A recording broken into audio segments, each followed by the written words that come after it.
Hello viewers, আমি বর্ষা। আমাদের চ্যানেলের ভিডিওর নোটিফিকেশন সবার আগে পেতে চাইলে নিচে থাকা সাবস্ক্রাইব বাটনটি ক্লিক করে পাশে থাকা বেল আইকনটি বাজিয়ে দিন। আরে ভিডিওতে লাইক দিয়ে শেয়ার দিতে মোটেও ভুলবেন না কিন্তু। বন্ধুরা সবাই মিলে আড্ডা দিচ্ছি, এমন সময় পকেটে থাকা ফোনটা বাজতে শুরু করে দিল। এক বালতি রাগ নিয়ে ফোনটা তুলে সব রাগ বদলিয়ে মিষ্টি ভালোবাসাতে পরিণত হলো। ফোনটা আমি করেছি। ফোনটা তুলতে আম্মু বলল, কোথায় তুই? জি আম্মু, আমি তো বন্ধুদের সাথে বাইরে আড্ডা দিচ্ছি। তাড়াতাড়ি তুই তোর নানা বাড়ি আয়। কিন্তু কেন আম্মু? যেটা বলছিস সেটা কর। বলেই ফোন কেটে দিলেন। কি আর করা, বন্ধুদের সাথে আড্ডা মাটি করে নানু বাড়ির উদ্দেশ্যে রওনা হলাম। কিন্তু মাথায় একটা জিনিস কিছুতেই ঢুকছে না।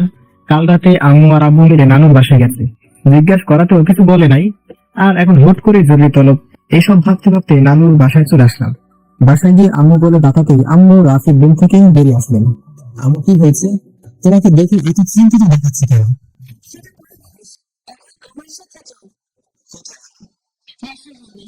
ঠিক আছে, চলো। রাফি আমার মামাতো ভাই, অনেক ভালো আর আমার থেকে 1 বছরের ছোট। কিন্তু রাফি কি করলো? ওর তো পরীক্ষা হচ্ছে। এক মাস চিন্তা নিয়ে রাফির মধ্যে যেতে দেখলাম সবাই রুমে বসে আছে, সাথে ডক্টর। রাফির কি হয়েছে? কাল রাত থেকে ও কেমন যেন করছে। পরে যখন তোর মামার ডক্টরের ফোন দিয়ে বাসায় আনে, তখন ডক্টর বলে রাফি নাকি এখন মানসিক ভাবে অসুস্থ, কিন্তু সকাল থেকে ওর শরীরে এতটাই জ্বর হয়েছে যে ও বিছানা থেকেও উঠতে পারছে না। তাহলে ওকে হাসপাতালে নাও। সেটার দরকার নেই, কিছু সময় হলেই ঠিক হয়ে যাবে। তাহলে থাক, আমাকে ডাকার কি আছে? রাফি তো আমাদের কথা শোনে না, তাই তোমাকে ডেকে আনা হয়েছে। কিন্তু মামি, ওকে কি বলতে হবে? ওই দাদা, তোর পরীক্ষা চলছে, তুই ভুলে গেছিস? একদমই না। তাহলে তাহলে কি ওর পরীক্ষা দেওয়া লাগবে না? সেটা রাফিকে বল। ওকে অনেকবার বলছি, কিন্তু ও শুনছে না। ঠিক আছে, আমি বলছি। রাফির কাছে গিয়ে, রাফি, ভাইয়া বলো। পরীক্ষা না দিলে হয় না? ভাইয়া তুমিও, একটা বছর আমার নষ্ট হয়ে যাবে তো। কিন্তু তুই তো অসুস্থ, পরীক্ষা দিবি কিভাবে? ভাইয়া আমি পরীক্ষা দিতে পারবো? চুপ গাধা, এই অবস্থায় ও পরীক্ষা দিবে? ঠিক আছে, তো 1 বছর নষ্ট হবে না। কিভাবে? আমি পরীক্ষা দিব।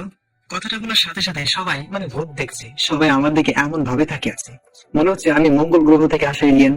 ওই কি বলিস, ভেবে বলছিস তো? হ্যাঁ, তবে আব্বুর সাহায্য লাগবে। কি সাহায্য? পরে সমস্যা হলে সেই দিক তুমি দেখবে। ঠিক আছে, কিন্তু কোনো কিন্তু না আব্বু। এখন তোমরা সবাই বাইরে যাও। আমার কথা শুনে সবাই বাইরে চলে গেল। আমিও আমার ড্রেস বদলিয়ে একটা ড্রেস পরে নিলাম। এখন আপনাদের আমার পরিচয় দেয়, আমি আমাদের হাসান দিলাম, বাবা মায়ের একমাত্র সন্তান। আর কিছু বলা যাবে না, সময় নেই। ড্রেস বদলিয়ে রাফি থেকে জেনে নিলাম আজকে এক্সাম আর কিছু গুরুত্বপূর্ণ টিপস যেটা আমাদের সাহায্য করতে পারে। রাফির টেবিল থেকে বই আর পরীক্ষার সকল কাগজপত্র নিয়ে বাইরে এলাম। নীল, কিছু খেয়ে যা। না আম্মু, এসে খাবো। আমি ড্রাইভারকে বলে রেখেছি তোকে নিয়ে যাওয়ার জন্য, সাবধানে যাবে। ঠিক আছে আব্বু। গাড়িতে উঠে রাফির কলেজের উদ্দেশ্যে রওনা দিলাম। যেতে যেতে রাফির থেকে শোনা গুরুত্বপূর্ণ প্রশ্নগুলো করতে লাগলাম। প্রায় 30 মিনিট পর রাফির কলেজে আসলাম। রাফির কলেজ বললে ভুল হবে, এখানে আমিও পড়াশোনা করতাম। সে যাই হোক, কলেজের দিকে যাওয়া যাক, না হলে ছোট ভাইরা দেখে ফেললে সর্বনাশ। দ্রুত ক্লাসে চলে আসলাম। এসে প্রশ্নগুলো করতে লাগলাম। হঠাৎ কারো কথা কানে আসাতে ঘুরে দেখতেই আমি অবাক। একটা মেয়ে এত সুন্দর হয় কিভাবে? দেখতে অনেক বাচ্চা বাচ্চা লাগছে, সাথে চোখে একটা চশমা। সবকিছু জাস্ট ওয়াও। আমি মনে মনে রাফিকে 1000 বার ধন্যবাদ দিচ্ছি। এই যে এতক্ষণ ধরে ডাকতেছি, শুনতে পাচ্ছেন না? হা করে কি দেখছেন? কিছু না, আপনি এই সিটে কি করেন? পরীক্ষা দেওয়ার জন্য বসে আছি। এখানে তো অন্য ছেলে পরীক্ষা দিচ্ছে, আপনি কেন? পরীক্ষা শেষ হওয়ার পর বলি। না, আমার এখন বলুন। প্লিজ এখন বিরক্ত করো না। আপনি না বললে 100 বার করবো। এই মেয়ে, বলছি না পরীক্ষার পরে বলবো, এখন চুপচাপ বসে থাকো। অনেকটা ধমক দিয়ে কাঁদো কাঁদো মুখ নিয়ে সূচক উত্তর দিল। প্লিজ মন খারাপ করো না, আমি আসলে তোমাকে ধমক দিতে চাইনি। তোমার গণিত বিষয় সর্বোচ্চ পয়েন্ট কত? 85। আমি তোমাকে 95 পাইয়ে দিব যদি তুমি আমাকে কিছু না বলো। আমার কথা শুনে মেয়েটি আমার দিকে অবাক হয়ে তাকিয়ে রইল। আমি সেদিকে খেয়াল না করে প্রশ্নগুলো পড়ে স্যারের টেবিলে বই জমা দিতে গেলাম। কিছুক্ষণ পর স্যার এসে খাতা দিতে লাগলো। আমার কাছে আসতেই, বলাই তুই? ভাই প্লিজ এখন কিছু বলো না, পরীক্ষা শেষ হলে সব বলবো। ঠিক আছে। খাতা নিয়ে লিখতে যাবো, তখনই দেখি আমার পাশে বসে মেয়েটা আমার দিকে অবাক হয়ে তাকিয়ে আছে। হয়তো জানতে চাই কি আমি, আর কেন বা স্যারকে ভাই বললাম। কিছু বলবে? না। তাহলে দেখো, আর কিছু না পারলে আমার থেকে শুনে নেবে, ঠিক আছে? পরীক্ষার প্রায় 2 ঘন্টা হয়ে এসেছে, কিন্তু এর মাঝে মেয়েটি একবারও কিছু জিজ্ঞাসা বা কিছু শুনেওনি। হয়তো ভালো ছাত্রী। রাফির কিছু বন্ধু আমার দিকে অবাক হয়ে তাকিয়েছে, কারণ তারা সবাই আমাকে চেনে। লাস্ট পরীক্ষাটা লিখতে যাবো, কিন্তু হঠাৎ করে মেয়েটির দিকে চোখ পড়লো। লেখা বাদ দিয়ে মন খারাপ করে বসে আছি। আর আমি আবার কি করলাম? আমি তো কিছু করিনি, তাহলে পরীক্ষার খাতা লেখা বাদ দিয়ে বসে থাকার কারণ কি? কিছু বলতে যাবো তার আগে কলমের হিট কামড়াতে লাগলো। মেয়েটির এমন অবস্থা থেকে না হেসে পারলাম না। ইন্টার দ্বিতীয় বর্ষের মেয়ে হয়েও বাচ্চাদের মতো করছে। এতটাই মায়াবী লাগছে, মন চাইছে পরীক্ষা রেখে দিয়ে মেয়েটির দিকে তাকিয়ে থাকি। মেয়েটির মায়াবী রূপ দেখে যখন আমি ভাবনার জগতে চলে গেছি, ঠিক তখন মেয়েটির কথা শুনে ভাবনার জগৎ থেকে বের হলাম। হাসছেন কেন? তেমন কিছুই না, মন চাইলেও তাই হাসলাম।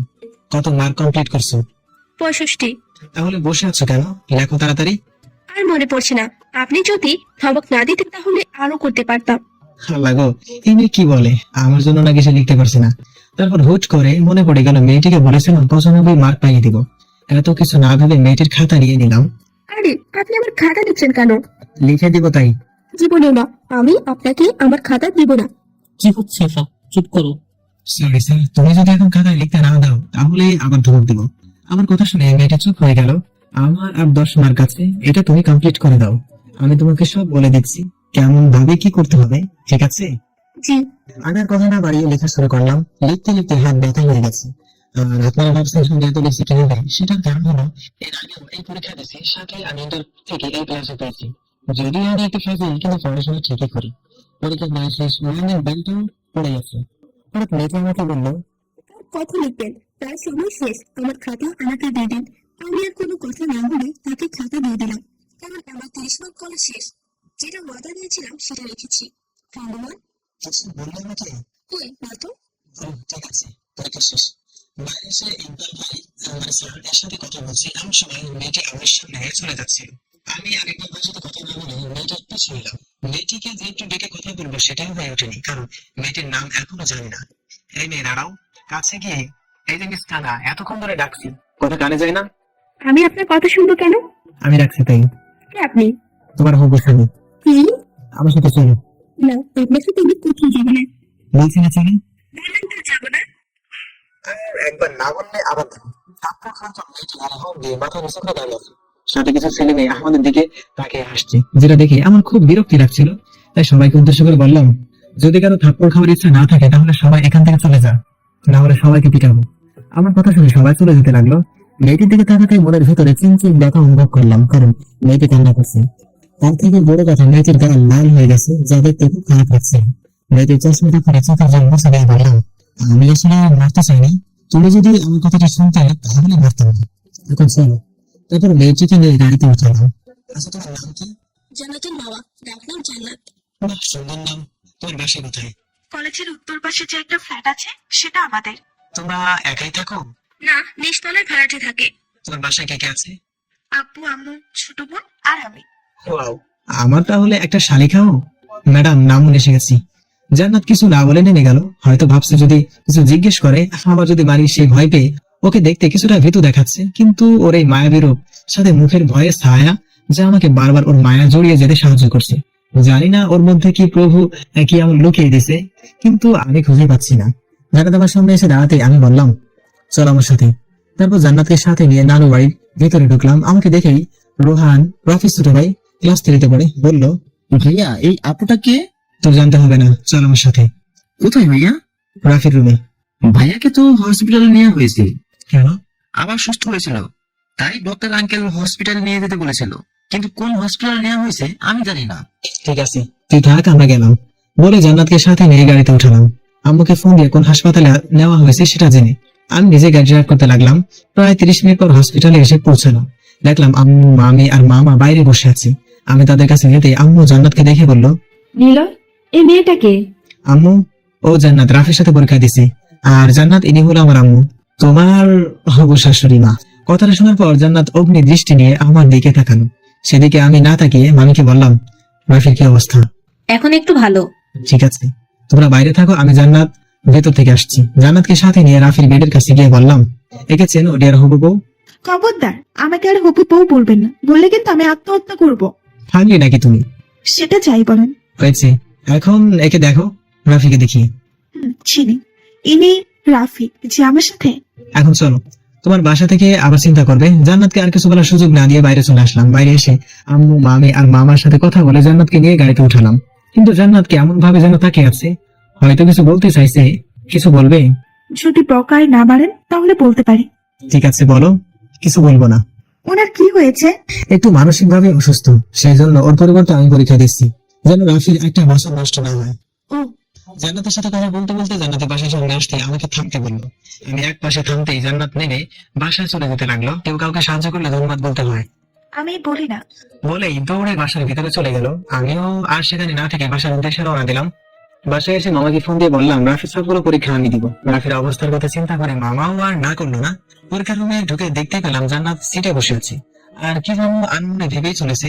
প্রতিটা মানুষের কাছে ভালো লাগার বিষয় থাকে, তার মধ্যে একটা হলো ভালোবাসার মানুষটা দুষ্ট মিষ্টি পাগলামি। এই জন্যই হয়তো রবি ঠাকুর এভাবে বলেছেন, আমরা সেটাই মুগ্ধভাবে উপভোগ করি যেটা আমাদের উপভোগ করার বিষয়। সে যাই হোক, আমি তো আর রবি ঠাকুর না যে তার কথার ব্যাখ্যা দিব। অনেকক্ষণ জান্নাতকে দেখার পরে সিটে গিয়ে বসলাম। আমার বসা দেখে প্রথমে কিছুটা ভয় পেয়েও তেমন কোনো রিয়াক্ট করলো না। কেমন আছো হবু বউ? জান্নাত কিছু না বলে অগ্নিময় দৃষ্টি নিয়ে আমার দিকে তাকালো। ওর চোখের ভাষাটা কিছুটা হলেও আমি বুঝতে পারছিলাম। ওর চোখ দুটো দেখে বোঝা যাচ্ছে আমার এখনই চিবিয়ে খাবে। কি হলো, কথা বলছো না কেন? কি বলবো শুনি? আর আমার বউ ডাকার আপনি কে? আমাদের কি বিয়ে হয়েছে? কেন বউ রাগ করছো কেন? এখন না হয় কিছুদিন করে ঠিকই বিয়ে হবে। অসম্ভব, আমার জান থাকতে আপনাকে আমি বিয়ে করবো না। সেটা না হয় সময় বলে দেবে। জান্নাতের সাথে কথা বলতে বলতে স্যার এসে পরীক্ষার প্রশ্ন আর খাতা দিল। পরীক্ষা শেষ করে আমি জান্নাতের জন্য অপেক্ষা করছি। কিছুক্ষণ পরে জান্নাত রুম থেকে বের হলো। জান্নাত, এদিকে চলো। না যাবো না। আর আজ মারলে আমি বাসায় গিয়ে আমাকে বলে দিব। জান্নাতের কথা শুনে আমি হাসবো নাকি কেমন করবো ভেবেই পাচ্ছি না। এত বড় মেয়ে হয়েও 3 থেকে 4 বছরের মেয়েদের মতো কথাবার্তা। প্লিজ, তোমার সাথে আমার একটা জরুরি কথা আছে। না, আমি যাবো না। আপনার জন্য কাল আমি আমার থেকে বকা শুনছি। আশেপাশে তাকিয়ে দেখলাম ছাত্রছাত্রীর সংখ্যা তেমন কোনো নেই। এই সুযোগটাতে মায়াবতী গালে একটা ছোট্ট ভালোবাসার পরশ এঁকে দিলাম। সময়টা দেওয়ার পরে জান্নাত আমার কলার ধরে কলেজের এক পাশে নিয়ে গেল। তুই আমাকে চুমু দিলি কেন? ওরে মা, এই মেয়ে এগুলো কি বলে? এই মেয়েকে কেউ ধমক দিলে চুপ হয়ে যায়, সেই কিনা রেগে কথা বলছে, সেটাও আবার তুই করে। অবশ্য এরকম ভাবে কথা বলাটাই স্বাভাবিক, কারণ অপরিচিত কেউ এভাবে চুমু দিলে রাগ করাটাই সাজে। কিন্তু হবু বউটাকে অনেক রূপবতী লাগছে। রাগ করলে জান্নাতকে এতটা রূপবতী লাগে না। না দেখলে হয়তো জীবনের অনেক বড় একটা জিনিসের অপূর্ণতায় রয়ে যেত। জান্নাতকে দেখে মনটা চাইছে জড়িয়ে ধরে একটু আদর করি। কি হলো, হাতটার মতো দাঁড়িয়ে আছিস কেন? তাছাড়া আর কি করবো? ওই হারামি, বাদুর, কালো বিড়াল, হনুমান, তুই আমাকে চুমু দিলি কেন সেটা বল। তুমি এগুলো আমাকে বলছো? তো তুই ছাড়া এখানে কে বা কারা আছে? ছি, এভাবে কেউ কি হবু বরকে বকা দেয়? কে হবু বর? কেন আমি? আর একবার যদি বাজে কথা বলিস তাহলে তোকে মেরেই ফেলবো। তোমার লজ্জা করে না এভাবে কাউকে মারতে? শালা লুচু, তুই লজ্জা লাগে না আমাকে চুমু খাস? আমি তো আমার তোর পায়ে পড়ি প্লিজ, আর বউ বলিস না। ঠিক আছে, আজ আর বলবো না। তারপর আর কোনো কথা না বলে জান্নাত চলে গেল। আমিও বাসায় চলে আসলাম। বাসায় এসে দেখি আম্মু বসে আছে। আমাকে দেখে, একটা সত্যি কথা বলবি? আমি কি মিথ্যা কথা বলছি কোনো? না, মিথ্যা কথা, কারণ আমি সত্য বলা থেকে মিথ্যা কথাই বেশি বলি। হ্যাঁ, আইসা আমার সত্যবাদী ছেলে। এখন তুই আমাকে সত্যি করে বল, ওই মেয়েটাকে কোন মেয়ে আম্মু? গতকাল যে হসপিটালে নিয়ে এসেছিলি, আসলে আম্মু আমি ওকে, বল তুই ওকে। আমি খুব ভালোবাসি, বিয়ে করতে চাই। আলহামদুলিল্লাহ, ছেলে আমার পছন্দ আছে। তা কিভাবে কি হলো আমাকে প্রথম থেকে বল। তারপর আম্মুকে প্রথম থেকে শুরু করে সব বললাম।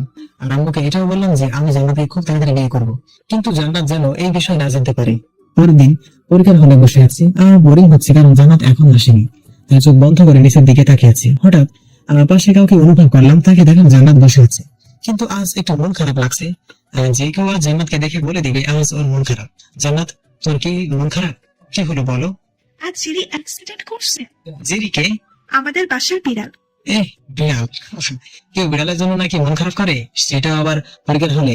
জান্নাত যেভাবে মন খারাপ করে আছে ওকে দেখে মনে হবে ওর কোনো আত্মীয় ইন্তেকাল করেছে, কিন্তু পাগলিটা এমন ভাবে কথা বলছে যেন ওর বেস্ট ফ্রেন্ড। কি হলো, হাসতেছেন কেন? না, তেমন কিছু না, এমনি। ও জি, সেদিনের মতো পরীক্ষা শেষ করে বাইরে বের হলাম। কিছুক্ষণ পর জান্নাত বের হলো। ওকে ডাকাতেই মন মরা হয়ে কাছে আসলো। জান্নাত, একটা কথা বলি। বলেন। আমি তোমাকে ভালোবাসি আর তোমাকে বিয়ে করতে চাই। আমি আপনাকে ভালোবাসি না, আর আপনাকে তো আমি জীবনেও বিয়ে করব না। ড্যাঙ্গা সার কোথাকার। কি বললে তুমি, আবার বলো। গাধা হনুমান। বলে হুসাইন বোল্টের মতো দৌড়ে চলে গেল। আমারও ভালো লাগলো জান্নাতের এমন পাগলামি। এরই মাঝে 7টা পরীক্ষা শেষ, আর মাত্র 2টা আছে। না জানি পাগলিটা আমার ভালোবাসা বুঝবে কিনা। আর ইদানিং আমি কেন জানি না জান্নাতের প্রতি অনেকটা দুর্বল হয়ে পড়েছি। ওকে না দেখলে মনে হয় পৃথিবীটাই থমকে গেছে। মনে হয় বন্দুকের বুলেট গুলো আমার হৃৎপিণ্ডকে ছিন্ন ভিন্ন করে দিবে। রাতে খাবার টেবিলে বসে আছি, এমন সময় আব্বু বলল, নিলয়, তোমার আম্মু যা বলেছে সেগুলো কি সত্যি? কি বলছিলেন তোমাকে? তোমার বিয়ের কথা। জি আব্বু, কিন্তু তোমার কাছে একটা অনুরোধ আছে, প্লিজ বলো, রাখবে? বলো। আমি যে জান্নাতকে বিয়ে করছি এটা ওকে বলবে না, সেটার জন্য তুমি যা ইচ্ছা করো। কিন্তু নিলয়, আব্বু আমি কোনো কিন্তু শুনতে চাই না। আর আম্মু তুমি তো কিছু বলো। ঠিক আছে, আমি আর তোর আব্বু মিলে জান্নাতের বাবা মায়ের সাথে কথা বলবো। এখন তুই জান্নাতের বাসার ঠিকানা বল। তারপর জান্নাতের বাসার ঠিকানা দিয়ে এসে পড়াশোনা করে ঘুমিয়ে গেলাম। পরের দিন পরীক্ষার জন্য যেতে একটু দেরি হয়ে গেল। হলে গিয়ে দেখলাম জান্নাত সিটে বসে আছে। কি করো? আপনার চোখ নেই? আমি করি। আরে রাগ করছো কেন? জান্নাত একটা কথা জিজ্ঞেস করি। কি? আমি তোমাকে সত্যি ভালোবাসি আর আমি তোমাকে বিয়ে করতে চাই। আপনার কি কোনো কথা কানে যায় না? আমি আপনাকে কতবার বলবো আমি আপনাকে ভালোবাসি না, আর আমার প্রাণ থাকতে আমি কোনোদিন আপনাকে বিয়ে করব না। কেন করবে না?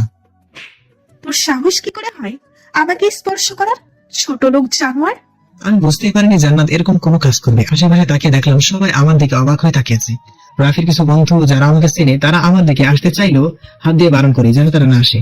জান্নাতের চোখের দিকে তাকাতেই বুকের ভেতরে ব্যথা অনুভব করলাম। মনে হচ্ছে কেউ আমার হৃৎপিণ্ডকে আঘাত করছে। কারণ জান্নাতের চোখ থেকে যখন তখন বৃষ্টি নামতে পারে। জান্নাতের এমন অবস্থা দেখে ওর রাগান্বিত করার জন্য প্রস্তুত হলাম। যদিও থাপ্পড়টার ব্যথা এখনো করছে, তারপরও ভালোবাসার মানুষকে খুশি করতে লাগলাম। আমি জানি তুমি এখন কান্না করবে, জানি তো তুমি চিৎকার দিবে। কে বলছে তোকে? তোমার চোখ। চোখ কি কথা বলতে পারে? মজা নিস আমার সাথে? আর একবার যদি আমার রাগাতে আসিস তাহলে তোর খবর আছে। যেভাবে থাপ্পড় মারছো এরপরও কিছু করবে? সরি। কেন গো বউ? তোকে আমি কিছু করার আগেই স্যার এসে হাজির, যার জন্য বেঁচে গেলাম। না হলে হয়তো আবার একটা থাপ্পড় খেতে হবে। বউটাকে শান্তশিষ্ট লাগলেও ঠিক সেরকম না। যেভাবে থাপ্পড় দিছে আমার বাপের জন্মেও মনে হয় এত জোরে থাপ্পড় খাইনি। সেদিনের মতো পরীক্ষা শেষ করে বাসায় চলে আসলাম। ফ্রেশ হয়ে আম্মুকে ডাকলাম। কি রে, মন খারাপ নাকি? না আম্মু। তাহলে কিছু বলবি? কিছু বলার ছিল। তাহলে বল। আম্মু তুমি তো জানো আমি জান্নাতকে কতটুকু ভালোবাসি। হ্যাঁ জানি তো, আমার পাগল ছেলেটা আমার ছেলের বউকে অনেক অনেক ভালোবাসে। কিন্তু আম্মু জান্নাত আমাকে বুঝতেই চায় না।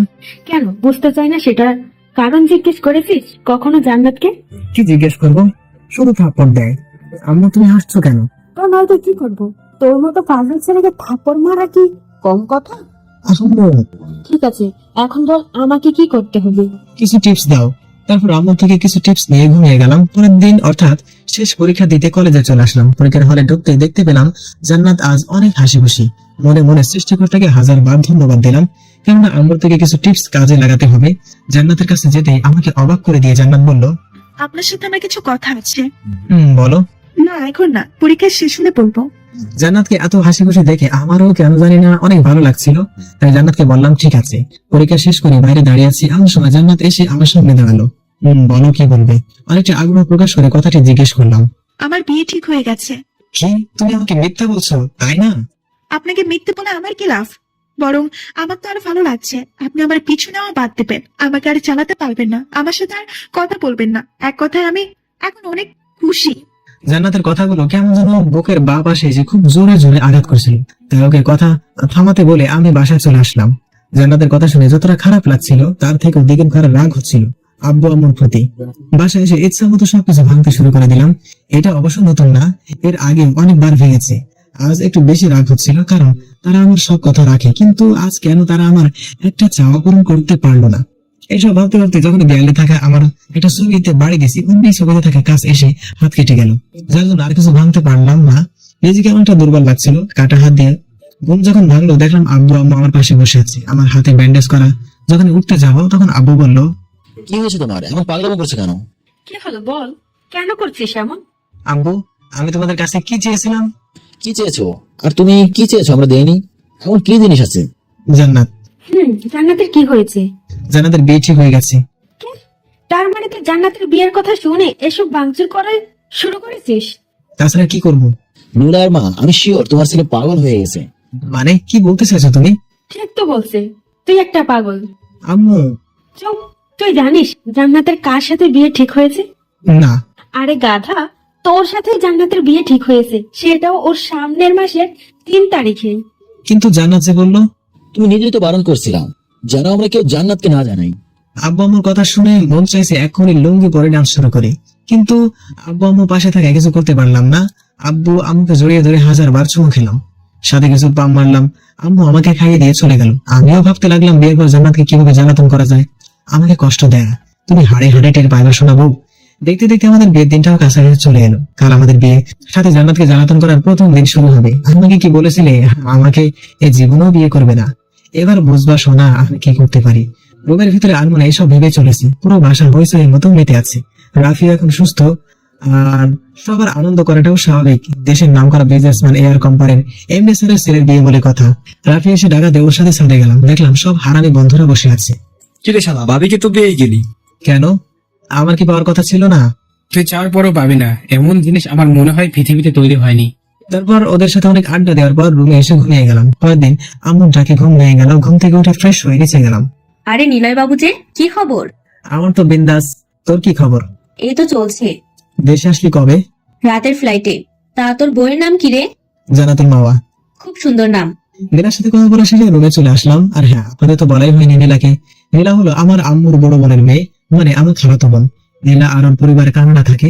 ওর ছোট বোনের নাম রোজি। থাক, আর জানতে হবে না। গোসল করার পর সবাই মিলে আমাকে সাহায্য করছে, কোনটা পরবো কোনটা পরবো না। সবাই মিলে আমাকে রেডি করার পরে রোজি বলল, ভাইয়া, তোমাকে কিন্তু হেব্বি লাগছে। তাই নাকি? তোর ভাবি কি আমাকে দেখে ক্রাশ খাইবো? কি বলিস? আমার এত সুন্দর হ্যান্ডসাম ভাইকে দেখে ক্রাশ খাবে না, সেটা কি করে হয়? থাক, আর বাম দিতে হবে না। সত্যি ভাইয়া, তোমাকে একদম একদিন লাগছে, মন চাইছে একটা সেলফি তুলি। সব নিয়ম কানুন মেনে কনের অর্থাৎ আমরা শ্বশুর বাড়ির উদ্দেশ্যে রওনা দিলাম। যথাসময় জান্নাতের বাসায় এসে পৌঁছালাম। আমাদের গাড়ি আসা দেখে বাচ্চা ছেলেমেয়েরা হুইসল করতে লাগলো। তারপর কিছু মানুষ আমাদের গাড়ি থেকে নামিয়ে বাসার ভিতরে নিয়ে গেল। কেমন জানি না, আমার মনটা অনেক ক্লান্ত হয়ে গেল। সবাই হয়তো বিয়ের দিনে অনেক হ্যাপি থাকে, আমিও ছিলাম, কিন্তু কেন জানি এখন ভালো লাগছে না। জয় দোস্ত, আমার কেমন জানি লাগছে। মানে কেমন লাগছে? ভালো লাগছে না।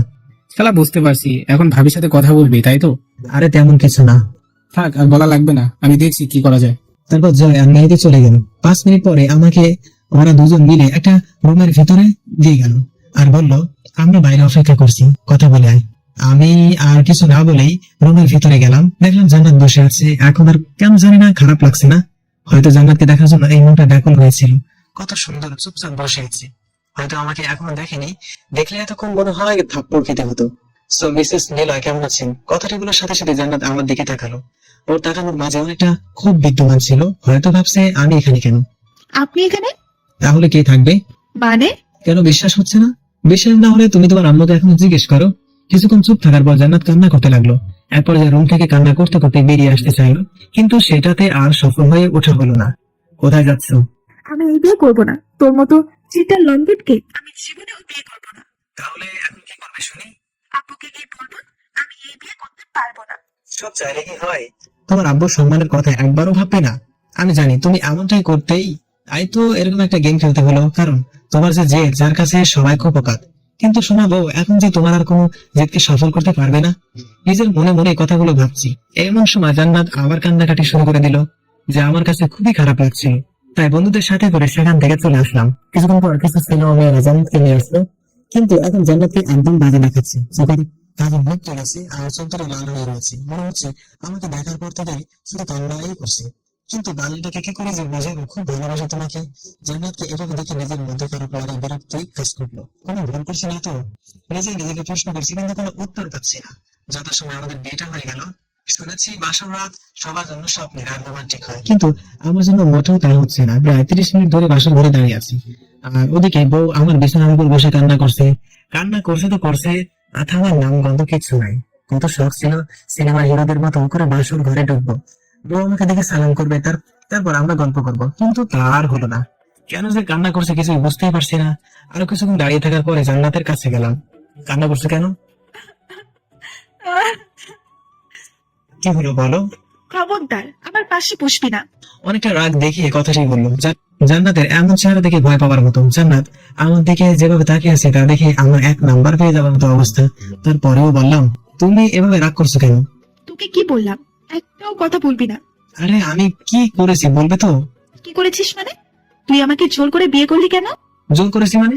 তুই যদি ওভাবে প্ল্যান না করে আমাকে বিয়ে করতি তাহলে আমি কিছু বলতাম না, কিন্তু তুই আমার সাথে গেম খেলে বিয়ে করছিস। এটাকে আমি জোর বলবো না তো কি বলবো? তুমি জানো না, স্বামীকে তুই করে কথা বলতে নাই, বললে স্বামীর অমঙ্গল হয়। কে স্বামী? কেন আমি? আমি তোকে স্বামী হিসেবে মানে না। কিন্তু আমাদের যে বিয়ে হলো সেটা? আমি বিয়েও মানে না। দরকার হলে আমি তোকে ডিভোর্স দেব, তবুও তোকে স্বামী মানে ইম্পসিবল। ঠিক আছে, তোমার আমাকে স্বামী মানতে হবে না। এখন ঘুমিয়ে পড়ো, অনেক রাত হয়েছে। তাহলে তুই বিছানাতে কি করিস? জান্নাতের কথা শুনে আমি তো অবাক, কারণ আমি বিছানা ছাড়া কোথায় থাকবো। তারপরেও জিজ্ঞেস করলাম, কেন বিছানায় না থেকে কোথায় থাকবো? বিছানায় থাকবে মানে? তোর সাথে আমি এক বিছানায় ঘুমাতে পারবো না। জান্নাত, আমি বিছানা ছাড়া ঘুমাতে পারি না। জান্নাতের থেকে থাপ্পড় খেয়ে গালে হাত দিয়ে ওর দিকে করুণ দৃষ্টিতে তাকিয়ে আছি। থাপ্পড় দেওয়ার পরে জান্নাত আবার বলতে শুরু করলো, বিয়ে হয়েছে বলে আমার কাছে স্বামীর অধিকার খাটাতে আসবে না, না হলে ভালো হবে না। কি হলো, দাঁড়িয়ে রইলি কেন? সেটা তোমার ভাবতে হবে না। চুপচাপ সোফার উপরে ঘুমা, হনুমান, কালো বিড়াল, লুচ্ছু বদমাইশ। আল্লাহ গো, আমার তৈরা লম। ওই চুপ, যা ঘুমা তাড়াতাড়ি। আর কিছু বললাম না, মানে বলার সাহস নাই। যদি আমার মতো নাদান পোলারে আবার মারে। আম্মা গো, আমি কাকে বিয়ে করলাম, কোথায় কোথায় শুধু মারে। এক বালতি দুঃখ নিয়ে ঘুমিয়ে পড়লাম। সকালে অবশ্য আমাকে কেউ ডাকে ঘুম থেকে ওঠাতে লাগে না, আমি নিজে নিজে ঘুম থেকে উঠি। ঘুম থেকে উঠে দেখলাম জান্নাত এখনো শুয়ে আছে, দেখতে একদম বাচ্চাদের মতো লাগবে। জান্নাতকে দেখেই কেউ মনেই করবে না গত রাতে কি কি করতে পারে। এখন ওকে অনেক নিষ্পাপ লাগছিল, ওঠার জন্য ডাক দিব ভাবছি, কিন্তু গত রাতে থাপ্পড় আর বকার জন্য ডাকার সাহসিকতা খুঁজে পাচ্ছি না। যদি আবার মারে তার থেকে বরং এই নিষ্পাপ মুখখানা উপভোগ করি। জান্নাতকে দেখতে দেখতে খেয়ালই করিনি জান্নাতের ঘুম থেকে উঠে পড়েছে। ওই হনুমান, কখন থেকে ডাকছি, কানে যায় না? হ্যাঁ, কিছু বললে? তুই আমার রুমে কি করিস? তোমার রুম মানে? কাল যে আমাদের বিয়ে হলো, এত তাড়াতাড়ি ভুলে গেলে? জান্নাত আর কিছু না বলে ফ্রেশ হওয়ার জন্য বাথরুমে চলে গেল। কিছুক্ষণ পর ফ্রেশ হয়ে রুমের ভিতরে এলো। নীল রঙের শাড়িতে জান্নাতকে অপরূপ লাগছিল, তার সাথে খোলা চুলগুলো একদম ভেজায় রয়েছে, যা দেখতে জান্নাতকে নীল পরিদের মতো লাগছে। আয়নার সামনে দাঁড়িয়ে শাড়ি আর চুল ঠিক করতে যখন জান্নাত ব্যস্ত, তখন আমার অন্য চিন্তা ভাবনা ঘুরপাক শুরু করে দিছে। মন চাইছে পিছন থেকে জড়িয়ে ধরি। যখন জান্নাতের কাছে যখন পা বাড়ালাম, ঠিক তখনই গত রাতে থাপ্পড়ের কথা মনে করে গালে হাত দিয়ে ফ্রেশ হওয়ার জন্য চলে গেলাম। ফ্রেশ হয়ে রুমে আসতে অবাক, কারণ বিছানার উপর আমার ড্রেস রাখা হয়েছে, তার পাশে জান্নাত বসে আছে। মনে মনে ভাবছি হয়তো জান্নাত আমাকে ভালোবাসে, ড্রেসগুলো আলমারি থেকে বের করে রেখেছে যেন এগুলো আমি পরি। ধন্যবাদ সোনা বউ ড্রেসগুলো বের করে রাখার জন্য। বইয়ে গেছে আপনার ড্রেস বের করা? তাহলে আপনার মা এসে আমাকে বললো এগুলো বিছানার উপরে রেখে দিচ্ছে, তাই রাখছি। এখন চলুন, নিচে আমাদের জন্য অপেক্ষা করছে সবাই। জান্নাতের কথা শুনে এখন কেন জানি না অনেক খারাপ লাগে। কি করেছি আমি? শুধু ভালোই তো বেসেছি, আর সেই ভালোবাসাটা নিজের করে পাওয়ার জন্য একজনকে জোর করে বিয়ে করেছি। কিন্তু আমি তো অনেক বেশি ভালোবাসি, কেন বুঝতে চায় না। নিজের মনকে শান্ত করে উত্তর দিলাম, তবে যাও, আমি আসছি। দুজনকে একসাথে যেতে বলেছে। ঠিক আছে, তুমি একটু অপেক্ষা করো, আমি রেডি হয়ে নিচ্ছি। তারপর ড্রেসটা পরে নিচে চলে এলাম। সবার সাথে কিছুক্ষণ কথোপকথন করে নাস্তা করে রুমে চলে এলাম। কিছুক্ষণ পরে জান্নাত এসে বলল, বিকেলে আমাদের দিতে আসবে। তো? আপনি কি যাবেন?